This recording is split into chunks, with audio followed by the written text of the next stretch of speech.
इस वक्त अभी यही होगा कि जो जंगबंदी है उसमें तोसी हो जाएगी, डेडलाइन एक्सटेंड हो जाएगी, और वही हुआ है।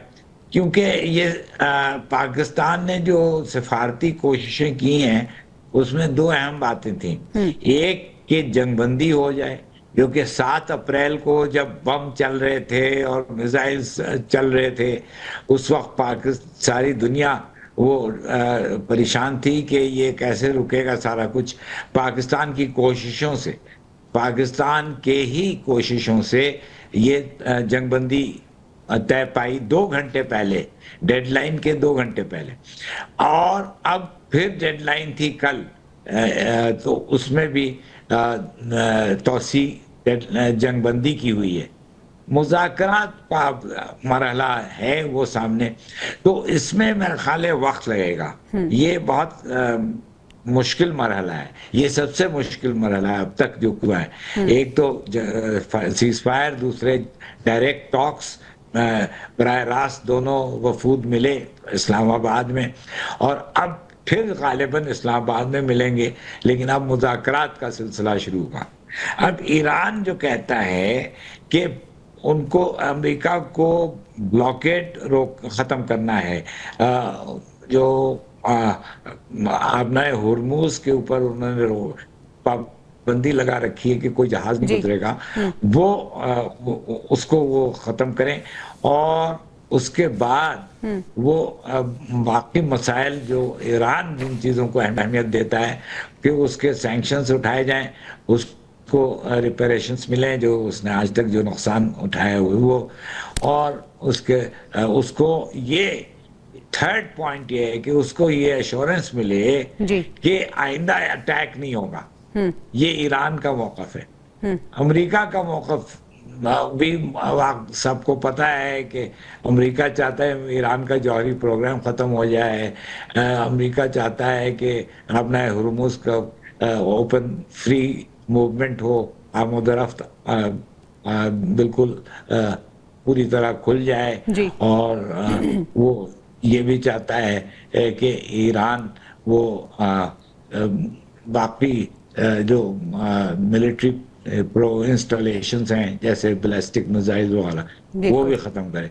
तो ये जो पोजीशन है दोनों की, इन पे अब गुफ्तगू होगी, और गुफ्तगू में इसका पाकिस्तान एक रोल अदा करेगा, क्योंकि पिछली बार भी जब 20 या 21 घंटे की गुफ्तगू हुई थी तो उसमें पाकिस्तान, आखिर में पाकिस्तान भी आ गया था और शरीक हुआ था उस मुज़ाकरात के मामले में। तो फिर वो हम वही करेंगे और हम हाजिर रहेंगे।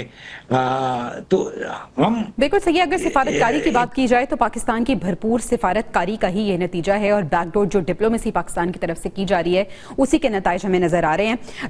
ब्रिगेडियर रिटायर्ड बाबर अलाउद्दीन साहब भी हमारे साथ मौजूद हैं। बाबर अलाउद्दीन साहब, आपकी टेक इस पे जानना चाहूंगी कि जो डोनाल्ड ट्रंप की तरफ से सीज फायर में एक्सटेंशन दी गई, पहले भी पाकिस्तान ने कोशिश की और सीज फायर हमने देखा कि हुआ ईरान और अमेरिका के दरमियान, दूसरी बार भी वाज़े तौर पे डोनाल्ड ट्रंप की तरफ से कहा गया कि ये पाकिस्तान की तरफ से दरख्वास्त की गई है, पाकिस्तान ने भरपूर जो सिफारतकारी की है उसके नतीजे में ये सीज फायर हुआ है। और सर, अब डोनाल्ड ट्रंप की तरफ से ये ऐलान किया गया है कि हो सकता है कि जुमे को मुज़ाकरात हो जाए, और जो अगले आने वाले कुछ घंटे हैं वो बहुत ज़्यादा इंपॉर्टेंट है। कैसे देखते हैं सर आप पाकिस्तान का किरदार और फिर डोनाल्ड ट्रंप के ये जो बयानात हैं और उनका जो फैसला है सीज फायर में एक्सटेंशन का?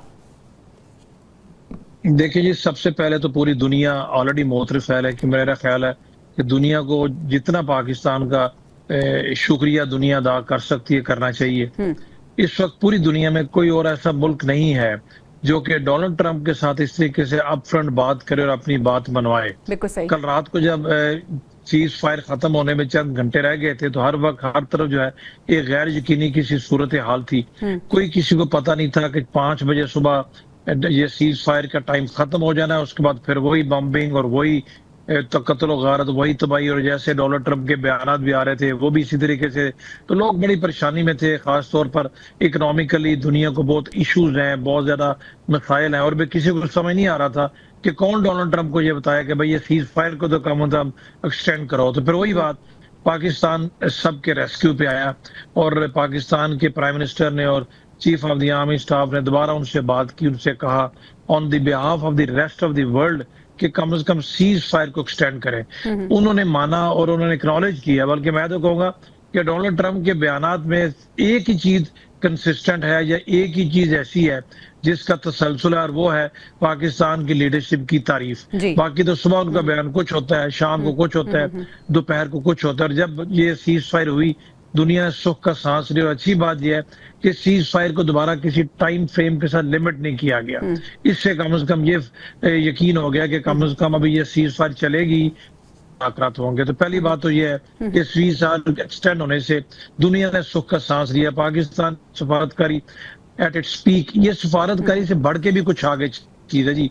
सफारतकारी ये सब कुछ नहीं होती। सफारतकारी के अपने तरीकाकार है, ज़ाहिर है जो होते हैं डिप्लोमेट्स मुझसे बेहतर जानते हैं। ये सफारतकारी से this is something above everything, unprecedented है जो पाकिस्तान कर रहा है। कभी हमने हिस्ट्री की बुक्स में नहीं सुना और कभी देखा भी नहीं है। अभी now coming back to your question regarding Donald Trump. Donald Trump साहब के जो बयानात हैं वो एट टाइम्स बहुत आई वुड से अनफॉर्चुनेट है कि वो दिन में 6-6, 7-8 ट्वीट्स करते हैं, बहुत ज्यादा बोलते हैं। जब आप इतना ज्यादा बोलेंगे तो उससे मसाइल पैदा होंगे, उससे स्टॉक मार्केट ऊपर चली जाती है, उससे ऑयल की कीमतें ऊपर नीचे हो जाती हैं। और कुछ लोग तो ये भी कहना शुरू कर रहे हैं कि वो इससे कारोबार करते हैं, जो कि डेफिनेटली, क्योंकि उनके बयानात में कोई किसी किस्म का रब्त, कोई किसी किस्म की कंटिन्यूटी एट टाइम रैशनल भी नहीं होता। अभी किस बात पे बंदा यकीन करे उनकी बात पर, किस बात पे यकीन ना करे। पहले उन्होंने यही कहा था ना कि संडे को मुज़ाकरात हो जाएंगे, फिर वो कह रहे थे मंडे ट्यूसडे को हो जाएंगे, अभी वो कह रहे हैं फ्राइडे को हो जाएंगे। बहरहाल हम चूंकि बीच में मिसालित कुनिंदा है, हम मीडिएटर हैं, हम